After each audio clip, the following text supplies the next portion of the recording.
On the morning of the 17th of April, 1889, a 55-year-old inspector named Josiah Crane stepped off the supply packet at the lighthouse pier at Bracewell Light on the easternmost coast of Maine, carrying a leather satchel under his arm and a small silver lighthouse board badge on his lapel. And what he found in the next 4 hours would end one woman's 12-year service to that lighthouse, vindicate the unspoken suspicion she had carried since the autumn of 1877, and result, in the following year, in the posthumous court-martial conviction of a man who had been dead for 12 years.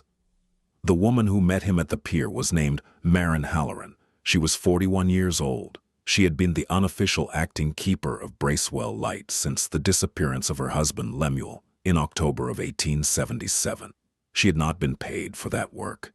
The lighthouse board had refused for 12 years to make her the official keeper, on the grounds that a woman could not hold a federal lighthouse commission in her own right. She had been told every spring that a new keeper would be assigned to relieve her. She had not been relieved. The light had not gone out in those 12 years. The board had paid her twice a year the small sum of $40 as a temporary assistant's stipend. She had asked for nothing more. She had been waiting, in fact, for something else entirely, and on the morning of the 17th of April, 1889, that something was about to arrive in the form of Inspector Josiah Crane and a routine biennial cistern inspection that no one at Bracewell Light had performed properly since 1875. To understand what Crane found that morning, one has to go back 12 years, to the autumn of 1877, when Lemuel Halloran was the keeper of Bracewell Light, and Maren Halloran was his wife of 4 years, and a 14-year-old wharf orphan named Tobias Reed had come to the lighthouse to take up the post of assistant. The lighthouse board in those years sometimes apprenticed wharf orphans from the Portland Bethel Mission to lighthouse keepers, partly as charity and partly because the board could not afford to pay a full second man at every station. The boys were given board and lodging and a small clothes allowance and were expected to do the heavy work that the keeper's age or condition made difficult. They were also, in the records of the Bethel Mission, sometimes described as boys whose disappearances would not be widely noticed. Tobias Reed was such a boy. He had been at Bracewell Light for 6 weeks when he disappeared. The official entry in the keeper's log, written in Lemuel Halloran's hand on the morning of the 23rd of October, 1877, read that the assistant Tobias Reed had taken the lighthouse rowboat the previous evening without authorization and had not returned, that the boat had been found drifting empty in the channel at dawn, that the boy was presumed drowned, and that the keeper was awaiting instructions from the board regarding the assignment of a new assistant. There was a small search. The Lubeck harbor master sent a dragnet through the channel. No body was found. The board recorded the case as a death by misadventure. There were no further proceedings. 8 days after the entry about Tobias Reed, Lemuel Halloran himself disappeared. On the evening of the 31st of October, 1877, the keeper of Bracewell Light walked down to the pier at dusk, untied the small wooden rowboat that he had had repaired and recalked after its recovery from the channel, rowed out into the falling fog of the channel toward what he told his wife was a meeting with a chandler at the mainland village, and did not return. The empty rowboat was found 2 days later, drifting against the rocks south of the lighthouse, oars shipped, with a small dark stain across the rear thwart that the harbor master from Lubeck, after some examination, declared to be old rust from the iron oarlocks. The official conclusion of the lighthouse board was that Keeper Halloran had fallen from the boat in the fog and drowned. A memorial service was held at the small Methodist chapel in the lighthouse village 3 weeks later. Maren Halloran attended. She wore the same dark wool dress she had worn at her own mother's funeral 6 years earlier. She did not weep at the memorial service, which was noted with disapproval by several of the village women, and which the village mostly attributed to the well-known coldness of the Hallorans' marriage. The truth was different from what the village believed. The truth was something Maren Halloran had known since the morning of the 23rd of October, when she had read her husband's entry in the keeper's log and had understood, in a slow and terrible clarity, that her husband was lying about something. She had not known yet what he was lying about. She had had 8 days between her husband's entry about Tobias Reed and her husband's own disappearance to begin to understand it. She had walked the rocky shore of the island in those 8 days, looking for what she could not bring herself to name. She had checked the cottage and the outbuildings. She had climbed to the lantern room 3 times more than her duty required. She had looked in particular at her husband's face when he believed he was not being watched, and she had seen there a flat, dull guardedness that she had not seen on him before, the look of a man whose nights had been broken open by something he could not put back. She had begun, in those 8 days, to be very careful with her husband. She had not asked him about Tobias Reed. She had cooked his meals and trimmed the wick at midnight when he was tired and let him alone. On the evening of the 31st of October, when Lemuel had come down the stairs in his keeper's uniform, with his peaked cap in his hand, and had told her he was rowing to the mainland to meet a chandler, Maren had stood at the door of the cottage in her dark wool dress, and her cream apron and her gray-blue eyes had rested on his face, the way the eyes of a woman rest on a face she is trying to remember, and she had nodded, and she had said only that the fog looked thick. Lemuel had not answered.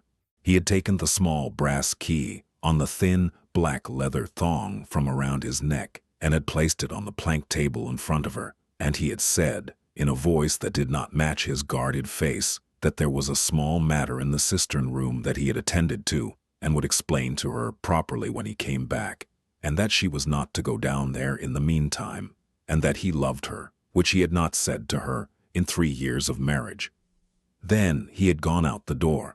Maren had stood at the door of the cottage and had watched him walk down the slope to the pier, and she had watched him untie the rowboat, and she had watched him row out into the falling fog of the channel, and she had not, in any of those moments, called out to him. She had had her own understanding by then of what her husband was rowing out to do, and she had not stopped him, because she had had a different understanding of what would happen if she stopped him, and she had judged, in the cold, quick way of a woman who has been raised on the coast of Maine, that the second understanding was worse than the first. The brass key remained on the plank table. The fog took her husband. He did not come back. Before this story goes on, before the long 12 years and the inspector's visit and what was found behind the cistern wall, the teller must ask the listener something. If you have ever known the moment when you understood, without being told, what someone close to you had done, and you have had to decide, alone, in a quiet kitchen, what you were going to do about it, please tap the like button below. And if you are new to Salt and Lantern, subscribe to hear more stories from the edge of the sea. Now the story will go on. Maren Halloran did not go down into the cistern room that night. She did not go down into it for 3 weeks. She trimmed the wick at midnight and climbed the iron stairs at dawn and kept the keeper's log in her own careful hand. And she wrote, in the entry, busting for the night of the 31st of October, that Keeper Halloran had departed in the rowboat at dusk for the mainland and had not yet returned. She wrote the same entry for 2 more nights. On the morning of the 3rd of November, when the empty boat was found, she wrote what had to be written. The lighthouse board appointed her temporarily as acting keeper pending the assignment of a permanent replacement. The permanent replacement did not arrive. She had taken the brass key from the plank table on the morning of the 1st of November and had put it in the small wooden chest at the foot of her bed, beneath a folded piece of gray wool that had been part of her own mother's funeral shawl, and she had not touched it for 3 weeks. On the night of the 22nd of November, she had taken it out. She had carried it down to the cistern room. She had stood in the cistern room in the lamplight, and she had looked at the cistern itself, which was perhaps 8 feet wide and 6 feet tall, built of cement and stone against the back wall of the small, low-ceilinged chamber, and she had looked at the rest of the room, which was rough, whitewashed stone, and she had not been able to find a lock that the brass key would fit. She had gone over every stone in the chamber with the brass lamp. She had felt along every seam. She had found nothing, She had come back upstairs. She had stood at the plank table in the kitchen with the brass key in her hand for perhaps an hour. Then she had put the brass key back in the wooden chest under the wool shawl, and she had gone up to the lantern room to trim the wick, and she had begun in that hour at the plank table what would be the 12-year practice of waiting. She did not know what the brass key opened. She knew, with a knowledge she could not have justified to any court, that the key was connected to her husband and to the disappearance of Tobias Reed, and to whatever had been in the cistern room that her husband had ordered her not to enter. She had also understood that she did not yet have the means to discover what was there.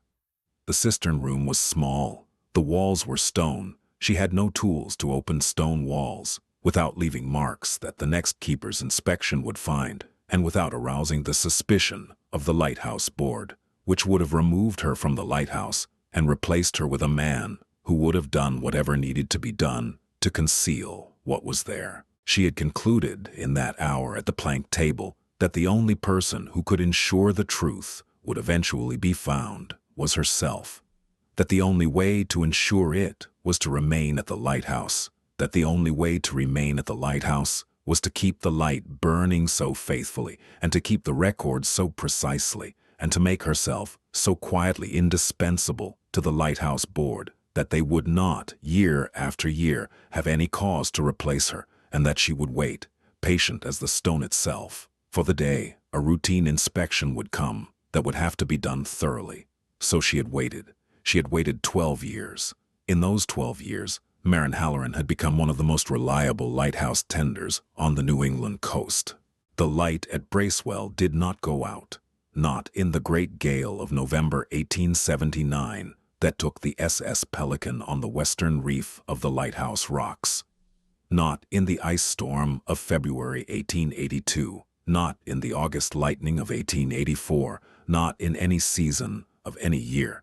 The keeper's log was kept in her steady copperplate hand. The cistern was maintained, the brass polished, the wick trimmed. The supply packet came twice a year, and the lighthouse board's auditors approved her accounts. Hannah Pell, who brought the supplies across the channel from the mainland village, took to calling her the keeper of Bracewell to her face, and her acting kept her on the rolls. Maren asked every spring for the official commission. The board refused every spring, on the grounds that a woman could not hold a federal lighthouse post in her own right. She did not argue. She continued. The village across the channel, in the years of Maren Halloran's quiet keeping, was not kind to her. The story of the cold marriage and the dryly attended memorial service had not faded. There were women in the village who believed she had killed her husband, who whispered it to each other over their wash tubs and at the small Methodist chapel after services, who would not look at her when Hannah Pell rowed her across the channel 4 times a year for supplies. There were men who believed it too, and who looked at her differently. There was a widower fisherman named Caleb Voss, who lived at the south end of the village, and who had been a friend of Lemuel's in the years before the marriage, who came once in the spring of 1881 to the lighthouse pier in his own small boat, and who tied up at the pier and walked up the slope to the cottage door and stood at the threshold and told Maren Halloran that he had taken the trouble to think about it and that he was willing to overlook what people said about her and to take her into his house as a wife if she would agree to leave the lighthouse and come back to the village. Maren had stood in the doorway in her gray wool dress and her navy apron, with her hands clasped at her waist, and she had thanked him in her steady voice for his consideration, and she had told him no. He had not asked her a second time. He had told his friends, when he rowed back across the channel that evening, that the woman was strange, that the lighthouse had got into her, that she would not leave that island until she was carried off it in a coffin. Caleb Voss had not been wrong about that, although the reason was not the one he believed. There was also a small boy in the village named Thomas Reed, 10 years old in the spring of 1881, 3 years old at the time of his older brother Tobias's apprenticeship and disappearance, who did not remember his older brother but who had been told by his mother that he had had one. His mother, a thin, tubercular woman named Sarah Reed, who had given Tobias to the Bethel Mission in 1875 when she had been unable to feed her children, walked down to the rocky beach across the channel from the lighthouse every Sunday afternoon for the rest of her life, and looked across the water at the lighthouse and said the Lord's Prayer aloud for her lost son. Sarah Reed died of her illness in the autumn of 1885. She did not live to see what Inspector Crane would find in the cistern wall. Marin had known about Sarah Reed. Hannah Pell had told her, in the autumn of 1878, that the dead boy assistant had had a mother in the village. Marin had not approached Sarah Reed. There was nothing she could say to her in the years before she had proof that would not have been worse than the silence. She had sent, in the spring of 1879, an anonymous parcel of money to Sarah Reed through the Chapel Poor Fund, and she had continued to send small, anonymous sums every spring for as long as Sarah Reed had lived. The chapel never identified the source. Sarah Reed had used the money, in part, to keep her remaining son Thomas in shoes. And then, in the spring of 1889, a new federal regulation went into effect, requiring biennial inspections of all freshwater cisterns at lighthouse stations, conducted by a Customs and Lighthouse Board inspector with the authority to order structural repairs at the board's expense. The regulation had been pushed through after a typhoid outbreak at a Lake Superior light in 1887 had been traced to a long uninspected cistern in which the bones of a small animal had decomposed for years into the keeper's drinking water. The board had been embarrassed. The regulation was strict. A Mr. Josiah Crane, 55 years old, an inspector with 31 years of service in the Lighthouse Board's New England district, was assigned to inspect Bracewell Light's cistern in April. Hannah Pell brought the news across the channel on the morning of the 12th of April. She set the wicker basket on the threshold of Marin Halloran's cottage, and she said, in her dry, careful voice, that the inspector was coming next week. Marin nodded. Hannah looked at her face. Hannah did not ask her anything. Hannah took her wicker basket and her cloak, and she went back across the channel. On the night of the 16th of April, Marin Halloran sat at the plank table in the kitchen of the keeper's cottage, and she wrote, in her steady, copperplate hand, an account. The account was 4 pages long. It told what she had known on the morning of the 23rd of October, 1877, when she had read her husband's entry about Tobias Reed in the keeper's log. It told what she had understood by the evening of the 31st of October, when her husband had laid the brass key on the plank table. It told what she had been waiting for since the night of the 22nd of November. It did not accuse her husband of any specific act, because she had no proof of a specific act. It said only that she believed that the brass key opened something behind the cistern wall, that she believed that something would prove to be terrible, that she had not been able, as a woman without official standing, to compel an inspection of her own cistern in 12 years, and that she now formally requested through the inspector who would arrive the next morning, that the cistern wall be examined for any concealed opening, and that the small brass key, which she had kept since the night of the 31st of October, 1877, be presented to whatever lock that examination might reveal. She signed the account at the bottom of the 4th page. She folded it. She placed it in an envelope, and she sealed the envelope with red wax, and she pressed her thumb into the wax. She put the envelope and the brass key into a small, black tin box. She slept that night in the chair beside the stove, with the tin box in her lap. She did not climb the iron stairs at dawn, because she had already trimmed the wick at midnight, and the morning was already gray. She watched the channel from the kitchen window.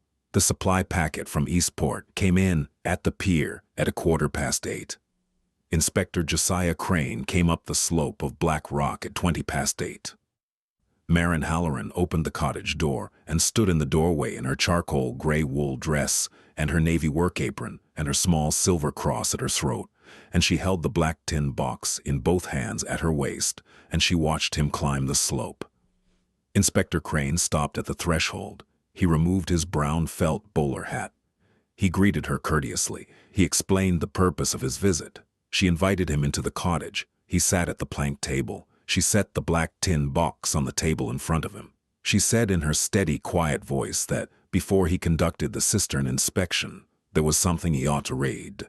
She gave him the envelope, He looked at her over the small, round, wire-rimmed spectacles on his thin, precise nose. He broke the seal. He read the 4 pages. He read them slowly. When he had finished, he set the 4 pages down on the plank table, and he removed his spectacles, and he cleaned them with a small square of white linen from his waistcoat pocket, and he replaced them, and he sat very still for perhaps a full minute. Then he asked her, in a voice that was very level, where the brass key was. She opened the black tin box, and she gave him the brass key. He looked at it on the palm of his hand for a long moment. Then he stood up. He picked up his black leather satchel. He asked her to show him the cistern room. She showed him the cistern room. The cistern room, in the gray light of the late morning of the 17th of April, 1889, was exactly as Maren Halloran had left it after her last weekly cleaning 4 days earlier. The walls were rough, whitewashed stone. The cistern itself stood against the back wall, 8 feet wide and 6 feet tall, built of cement and field stone with a small iron hatch on the top for cleaning and a small iron tap on the front for drawing water. The room smelled of damp lime. Inspector Crane set his satchel on a small wooden bench. He took out a brass-bound measuring tape. He measured the inside dimensions of the room. He measured the outside dimensions of the cistern. He compared the 2 sets of figures. He stood very still for perhaps 10 seconds with his small, precise mouth pressed thin. He said in his level voice that the cistern, by the measurements of its outside dimensions and the published board specifications for a tank of its capacity, ought to be 4 feet deep from front to back. He said that the room, by the measurements of its outside walls and the depth of the wall against which the cistern was built, allowed for a cistern of approximately 6 feet 6 inches deep from front to back. He said that there were approximately 2 feet 6 inches of unaccounted space between the back of the cistern and the back wall of the room. He said that the cistern, in other words, was constructed against a false back wall, and that whatever was behind the false wall was approximately 2.5 feet deep, 7 feet tall, and 3 feet wide. He took the brass key from his waistcoat pocket. He examined the walls of the cistern room with a small lamp from his satchel. On the back wall of the room, at the right-hand corner, behind a small low shelf that held 2 old brass scrubbing pails, he found a cement-rendered stone that was slightly different in color and texture from the stones around it. The shelf and the pails were undisturbed and old. He moved them aside.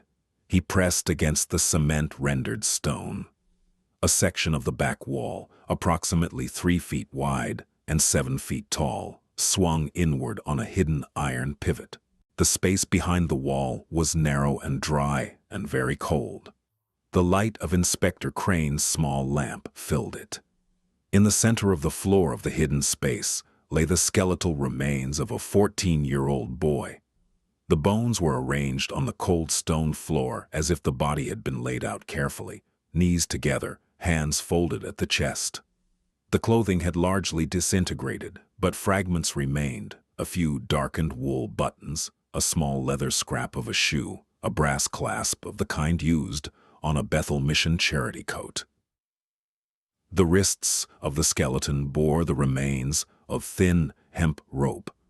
An iron staple was driven into the rear stone of the chamber, and a length of rusted iron chain lay coiled on the floor beside the skeleton, with one end of the chain still padlocked closed.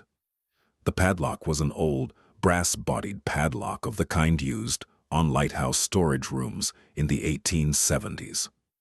Inspector Crane took the small brass key from his pocket. He bent down. He fit the key into the padlock. The padlock opened. Inspector Crane stood up. He stood very still in the narrow, cold space for a long moment. Then he closed the false wall behind him, and he went back up to the kitchen of the cottage, and he sat down at the plank table across from Maren Halloran, and he looked at her with his sharp, shrewd, hazel eyes behind his small, round spectacles, and he said in his level voice that he had a great deal of work to do, and that he was sorry. The investigation that followed, conducted jointly by the Lighthouse Board and the Customs Office at Portland through the summer and autumn of 1889, established the following facts. The boy was Tobias Reed, age 14 at his death, formerly of the Portland Bethel Mission, apprenticed to Bracewell Light on the 8th of September, 1877. The cause of death was determined from marks on the skeleton to have been a single heavy blow to the back of the skull, delivered with a blunt instrument from above.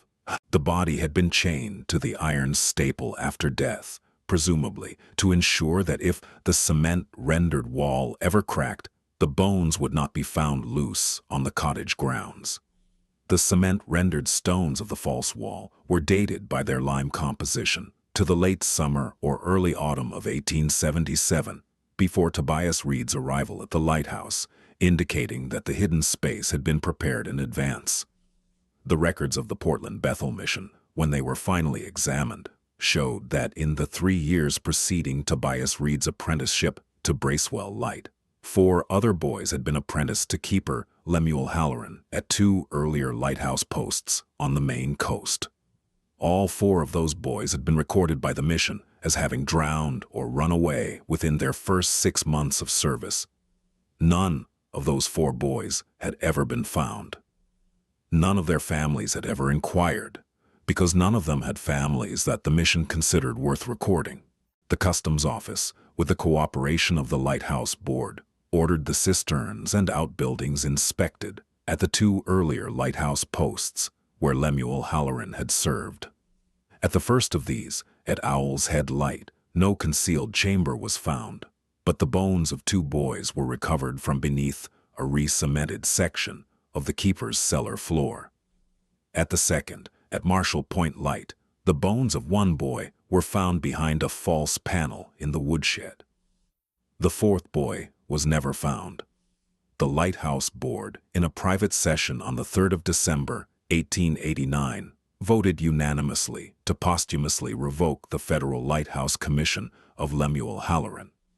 The board further voted on the 4th of December, 1889, to appoint his widow Marin Halloran as the official keeper of Bracewell Light, with full federal commission and full back pay calculated from the 1st of November, 1877, the date of her assumption of unofficial keeping duties. The back pay amounted to $4,890, less the small assistant stipends she had been paid in the intervening 12 years. The board issued a brief written apology, which Marin Halloran accepted without comment. The story was reported in the Portland Daily Press in the spring of 1890, in a series of 3 articles, and was picked up by the New York Tribune and the Boston Globe. The articles were respectful of Marin Halloran. They described her as the woman who had kept the light. The Lighthouse Board did not, in the public statements that followed, mention that she had been told for 12 years that a woman could not hold a federal commission in her own right. The board, in private, was embarrassed by this, and the regulation was quietly amended in 1891 to permit the appointment of female keepers under specified circumstances. 5 women received federal lighthouse commissions in their own right between 1891 and 1900. Marin Halloran was the first. The court-martial proceedings against the dead keeper, Lemuel Halloran, conducted in absentia by the United States Lighthouse Board in the winter of 1890, lasted 4 days. Marin Halloran was called to testify. She traveled to Portland by the spring packet in February, and she sat in the wooden witness chair in the small board hearing room in her dark wool dress, with her hair pinned up and her hands folded in her lap, and she answered every question put to her in her steady, quiet voice. She was asked when she had first suspected her husband. She said she had first suspected him on the morning of the 23rd of October, 1877. She was asked why she had not gone to the authorities at that time. She said that she had had no proof, that no one in the Lighthouse Board or the Customs Office would have taken the word of a young woman against the recorded log of a senior keeper, that the only authority she had been able to think of that would eventually have to look behind the cistern wall was a federal inspector under a regulation that did not yet exist, and that she had decided, in the absence of any other option, to wait for that regulation to come into being. The board chairman had asked her whether she had ever feared, in the 12 years of her waiting, that the regulation would never come. She had answered that she had feared it every day. The board chairman had asked her whether she would have continued to wait, even if the regulation had not come. She had answered that she did not know. The transcript of her testimony was sealed by the board after the proceedings, but a copy was preserved in the private papers of the chairman, Admiral Henry Adamson, and was published in 1934 in the bound proceedings of the New England Maritime Historical Society. Sarah Reed's surviving son, Thomas, who was 18 years old in 1890, attended the final day of the court-martial. He sat in the back of the hearing room in a borrowed black coat. When the proceedings ended and Maureen Halloran left the witness chair, Thomas Reed walked up to her in the corridor outside the hearing room, and he took off his hat, and he stood in front of her with his hands at his sides, and he said only that he thanked her for what she had done for his brother. Maureen Halloran had looked at him for a long moment. She had not been able to speak for several seconds. Then she had asked him, in a voice that was not entirely steady, what work he did. He had told her he was a deckhand on a coastal schooner out of Eastport. She had nodded. She had given him her hand. They had shaken hands. He had walked away down the corridor. She had not seen him again. She had heard, 12 years later, that he had become the master of his own small schooner. She held the post at Bracewell Light for 19 more years. The light did not go out. She paid for a small marble headstone for Tobias Reed in the Portland Bethel Mission Cemetery, with the boy's name and his dates and the inscription, "He was the assistant at Bracewell Light." She paid for similar headstones for the 3 other boys whose bones had been recovered from the earlier lighthouses, and one cenotaph, with no body, for the 4th boy whose name had been Eli Marsh and who had never been found. She corresponded with the Bethel Mission for the rest of her life and contributed a small annual sum to its operating fund. She never remarried. She walked up to the gallery deck of Bracewell Light in the evenings, and she watched the channel, and she said very little. In the spring of 1908, she retired at the age of 60 and went to live with a cousin in Portland. She died there in 1916 at the age of 68. Among her effects, in a small wooden chest, the cousin found a folded gray wool shawl that had been part of her own mother's funeral shawl, and beneath the shawl a small black tin box, and inside the box a small brass key, on a thin black leather thong, and a folded paper bearing 4 sentences in Maureen Halloran's careful copper-plate hand. The paper read as follows: "I waited. The light did not go out. The boy is buried with his name. I did what could be done. Thank you for listening to this story from Salt and Lantern. If it has moved you, or if you have ever known what it is to wait years for a wrong to be set right, please leave a comment below telling me where you are watching from, and subscribe to hear more stories from the edge of the sea. Good night, and may your own light burn steady through whatever storm comes next.